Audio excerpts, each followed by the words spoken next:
This is a short tutorial for CutPro. First, we will show how to bring a data from multi-app.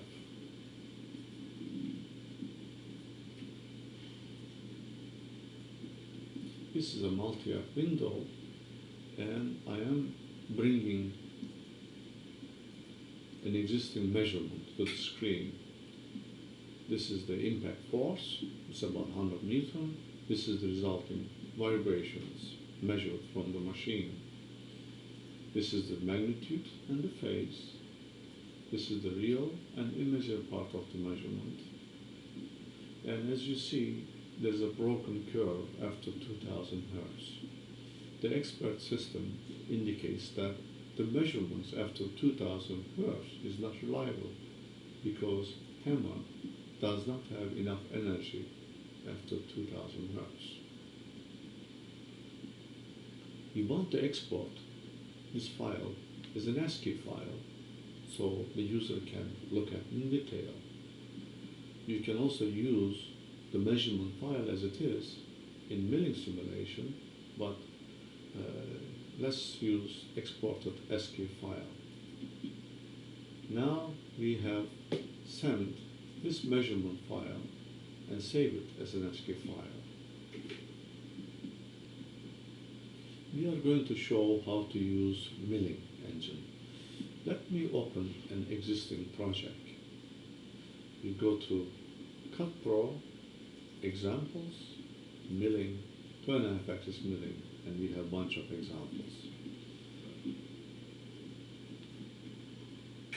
This is the real case from a machine tool. If you click on milling, you will see single analytical stability lobes and a bunch of options which are listed in a sequential and logical manner. The first step the user has to do is to calculate stability lobes if he wants to avoid shutter vibrations. If you are not familiar with the menu, you can always click on the next button and next. Here we select the type of cutter. We will explain how to design different cutters later. This is a cylindrical helical angle with 4 flutes with a uniform pitch. Next is the cutter properties, radius of the cutter, helix angle, relief angle, and rake angle. Please note that sometimes, depending on the material, the helix angle and rake angle do not influence the results. So as the relief angle. So you should not worry about it.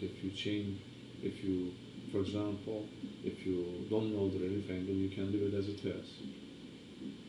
Relief angle is not used at the moment in CutPro, but it will be used in the future for low speed machining.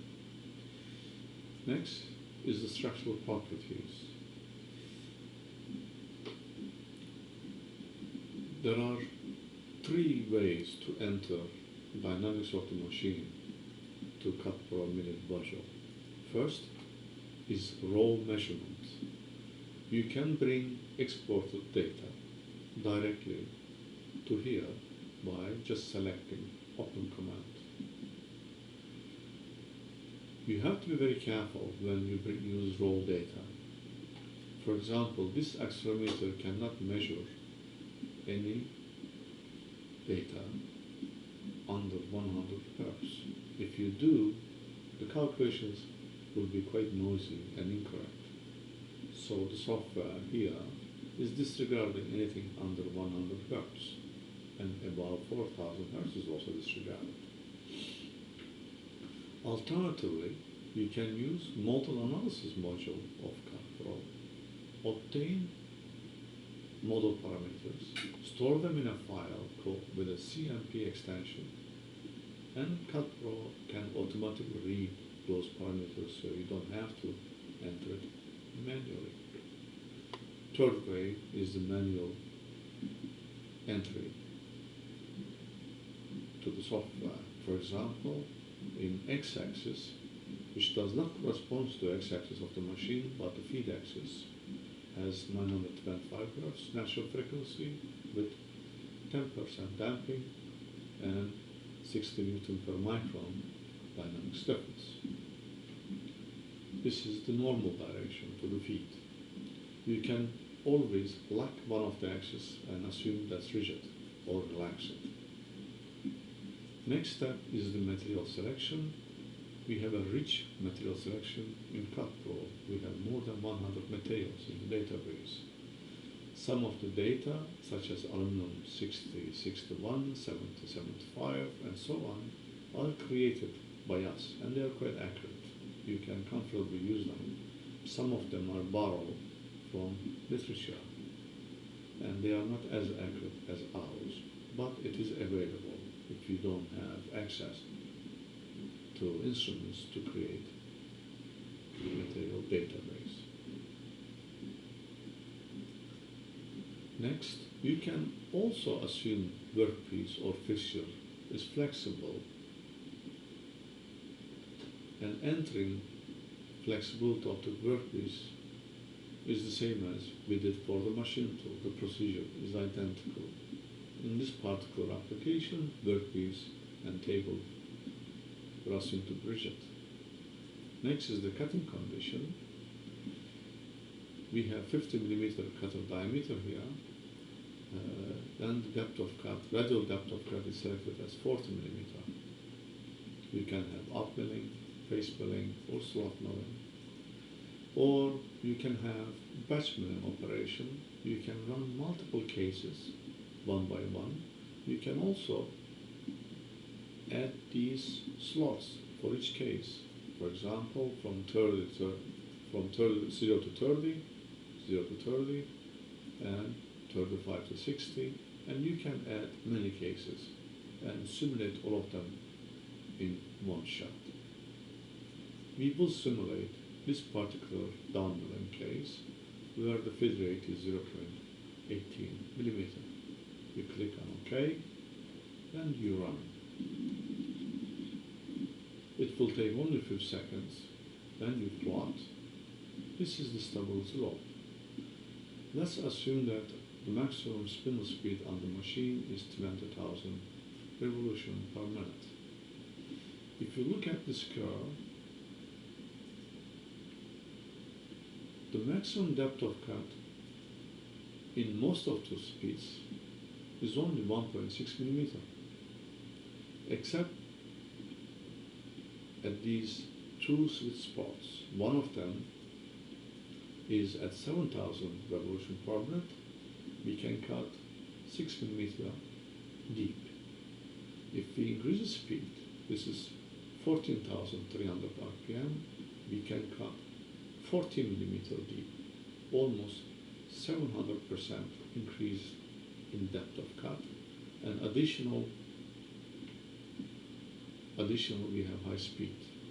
I will run two scenarios, one at 6,000 revolutions per minute here at 3 millimeter depth of cut, the other will be at 14,300 RPM,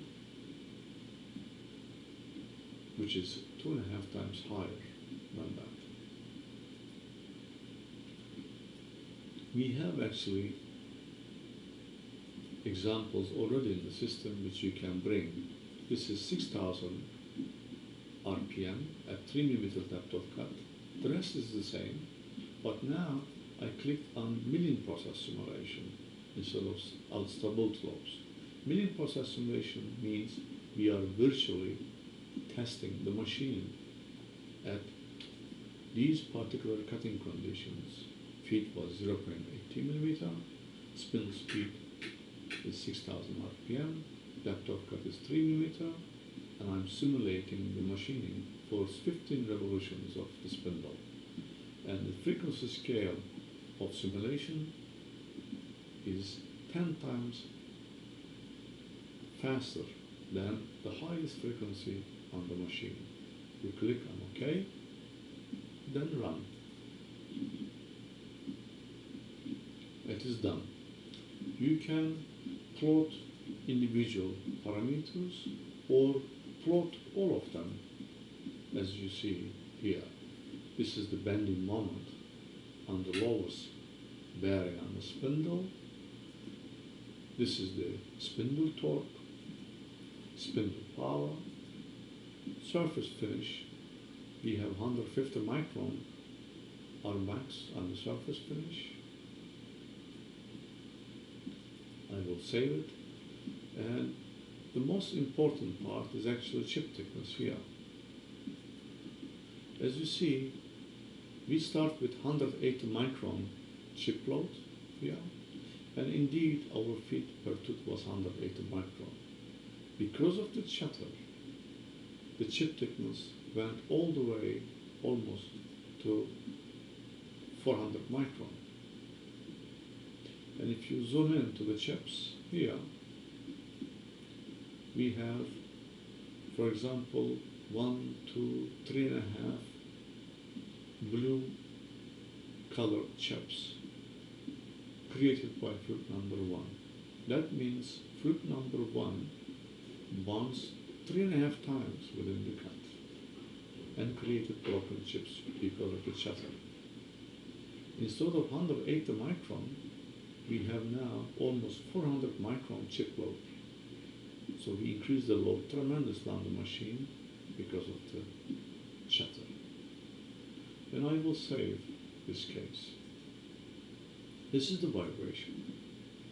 As you see, also vibrations grow rapidly after a fraction of a second, then saturates. Now we have plus minus almost 200 micron vibration at the tool tip. In order to see at which frequency the machine is vibrating, you click on FFT. Here it is. The machine is vibrating at this frequency, which is 980 Hertz. That corresponds to one of the natural frequencies of the machine. And by the way, this is not a resonance frequency, this is chatter frequency, which occurs close to one of the natural frequencies of the machine. I will save these two as well. And we have cutting force simulations in many directions, and most of them are not useful for general engineer. But these are the three forces in three directions: X, Y, and Z. X is the feet, Y is normal, Z is the spindle direction. Again, if you look at it, the force starts with about 500 Newton and rapidly goes beyond 1000 Newton. We cut at 6000 RPM at 3 mm depth of cut here. Now I'm going to increase the speed to 14,300 RPM and also double the depth of cut. Therefore, I will increase the productivity by 500% and still avoid chatter.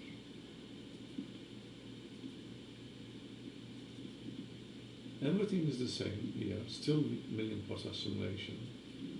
Only thing I change, I increase the spindle speed to 14,300 RPM and depth of cut to 6 mm. The rest is the same. Say OK. Then I run. Then I now start comparing the plots. This is the chip. This was the chip thickness at 6,000 RPM at 3 mm depth of cut. Here we have 14,300 RPM at 6 mm depth of cut. If you look at the chips, now chips are perfect, and the maximum chip thickness is 180 micron, identical to feet per tooth. We have no chatter anymore. As you see, chip is not growing as at the low speed case. This was the cutting force. With the vibration, you can see it was increasing. I'm not going to look at that. This was the tool vibration.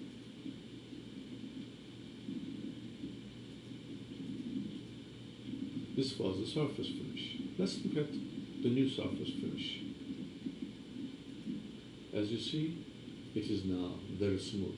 I completely avoided shutter vibrations. I'm clearing the results. Now I will go back and show you some of the other options. Again, we are in milling process simulation. You can design non-uniform pitch cutters and analyze it. You can change the helix angle on each flute. You can put runout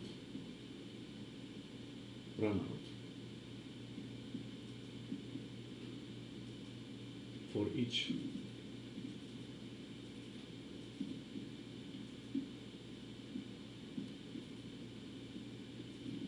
flute like this. You can put a runout at different elevations along the cutter axis for each flute. You can use dial indicator to measure the runout, and you can analyze the influence of runout on the force, chip load, torque, power, and so on. This is the ball end mill.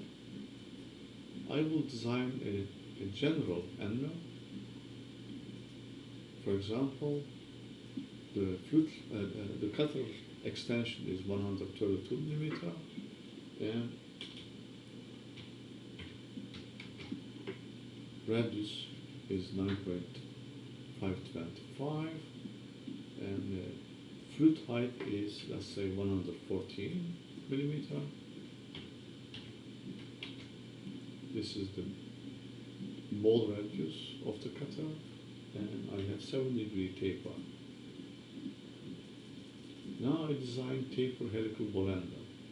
You can even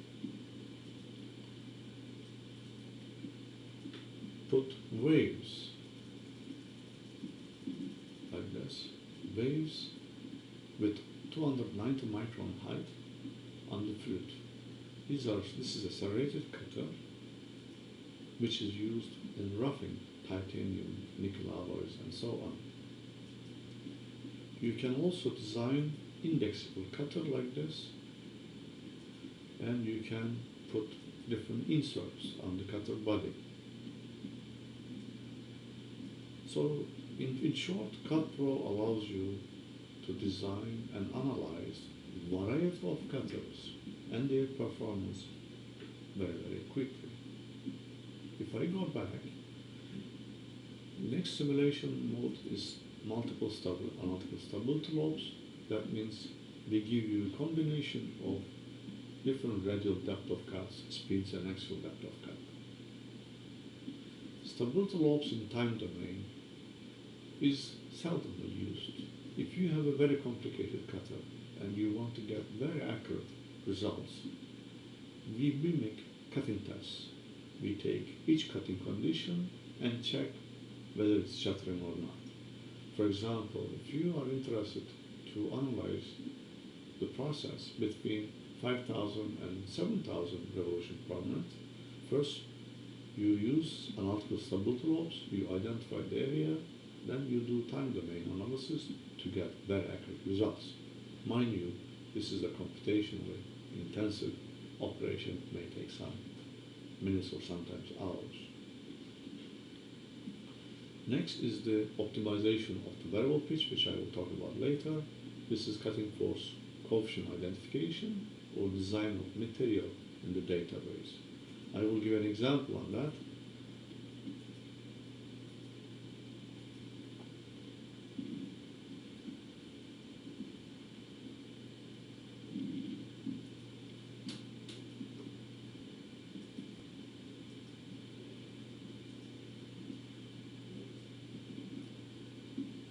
Here is the example for cutting coefficient identification. We have example for every case in CutPro.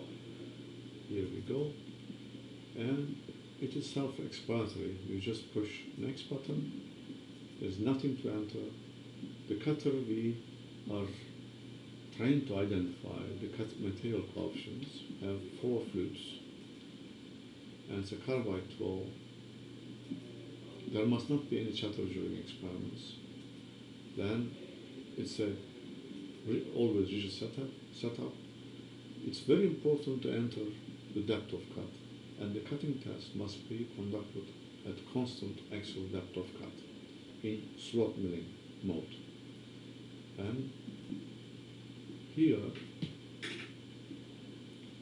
you have to enter the cutting force measurements as an ASCII file for each feed rate. We need to have at least 5 to 6 cutting tests at different feed rates. This is the first cutting test data connected at 2 millimeter depth of cut and 50 micron. Next is the 75 micron per tooth. Still depth of cut is the same, 100 micron, 125 micron, 150 micron, and that's all. Then you click on OK, run, and plot. You will see we have a linear trend. The average forces are increasing linearly. These are feet per tooth axis. If you see any oscillation on these, that means your measurements are either incorrect or you mix the file numbers and names. You have to enter feet per tooth in increasing order.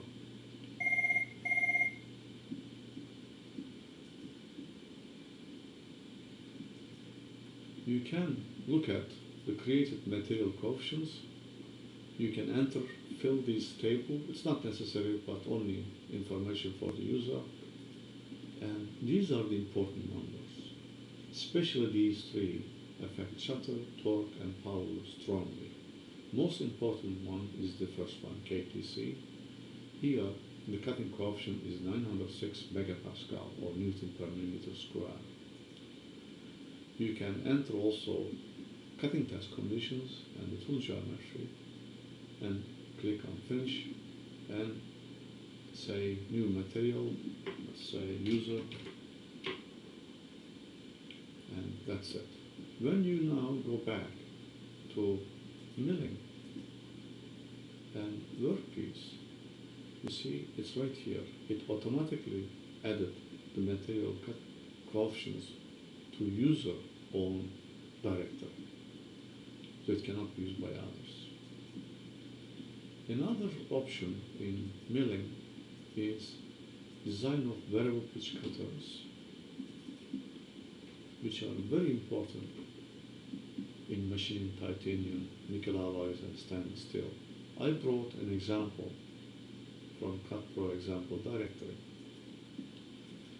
Here we have fixed 4 number of flutes on the cutter. This is the dimension of the cutter. We want to design the pitch angles of the cutter specifically for this machine tool spindle, which has these dynamics. And say next, and we want to cut aluminum 775. This is just an example. It could be titanium. Then we want to optimize the pitch angle for half immersion down milling. We have to, this is very important, spindle speed is fixed. So we want to open a sweet spot exactly at 5000 RPM. We say run, then it's finished, and plot. On this axis you have possible depth of cut.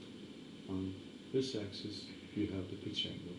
If you click right button of the mouse here, if you design a regular pitch cutter almost 90 degrees for each pitch, the maximum depth of cut is about only 1.4 millimeter. But if you design 71-109 or 70-110 millimeter pitch angle, then you can cut 5 millimeter deep. Therefore, you increase the productivity by more than 350%. In machining titanium, the spindle speed is low. Therefore, in practice, the pitch angle variations will be not as big as this. 2-3 degree pitch angle variation on the cutter can improve the productivity by a couple of 100% easily. And we use this technique quite often in machine titanium. Thank you very much.